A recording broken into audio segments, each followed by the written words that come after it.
We all know the story. With a sling and a stone, David killed Goliath, right? Because this story is so famous and its storyline has become absorbed in culture, when we read the story of David and Goliath, our mind can fill in gaps and fix conflicts without us even noticing.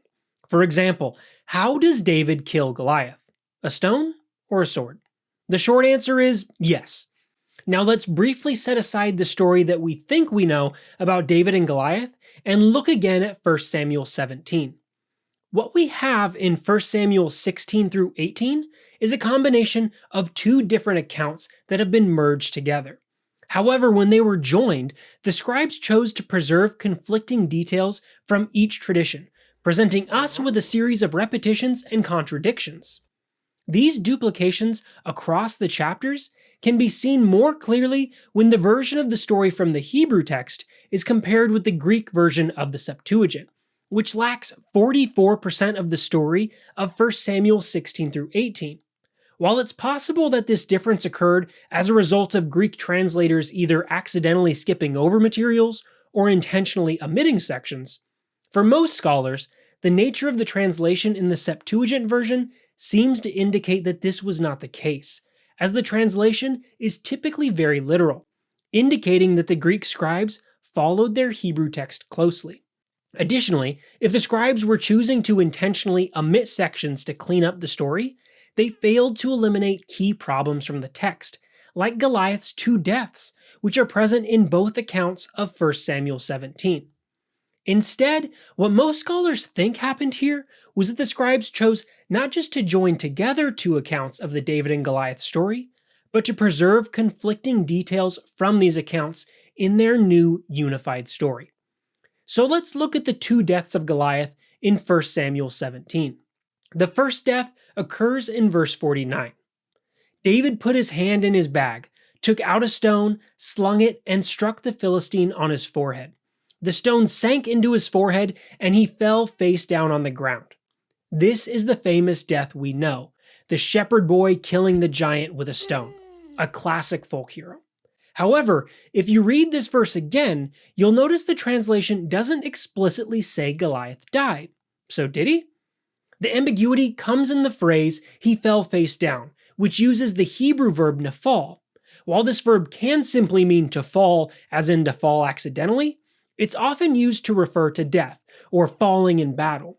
So does this verse just mean that Goliath took a bump on the head and stumbled to the ground?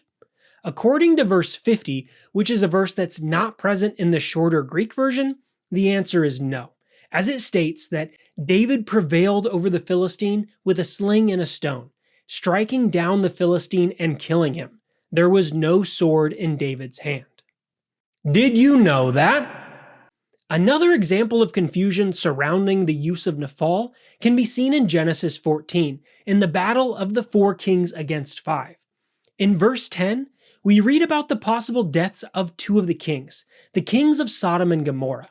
The NRSV reads, "Now the valley of Siddim," that's where the battle took place, "was full of bitumen pits. And as the kings of Sodom and Gomorrah fled, some fell into them, and the rest fled to the hill country." The word translated fell here is our word nafal, while some translators, like the NRSV, read this word in connection with the description of pits and render it fell, as in they literally fell into the pits.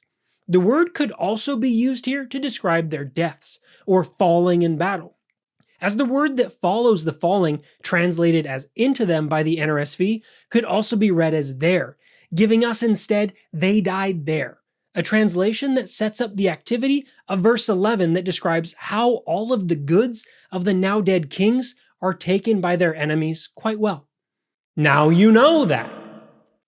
So despite having died by the stone in verse 49, and David being praised for having done the deed without a sword in verse 50, we now read that Goliath wasn't dead when he fell, but died when David used his own sword to kill him before he cut off his head. Our shepherd boy folk hero has been replaced with a glimpse of the military David we will come to know. So, does Goliath die by the sword or the stone? The answer is yes. The nature of the text suggests that there were two conflicting accounts regarding this story, and that the ancient scribes chose not to make a decision of one over the other, choosing instead to preserve both, giving us both the folk hero David, who kills Goliath with a stone, and the military hero David, who uses the sword. Two central elements of David's identity and lore that the scribes refused to choose between. Or maybe Goliath was just so big he had to be killed twice. Until next time.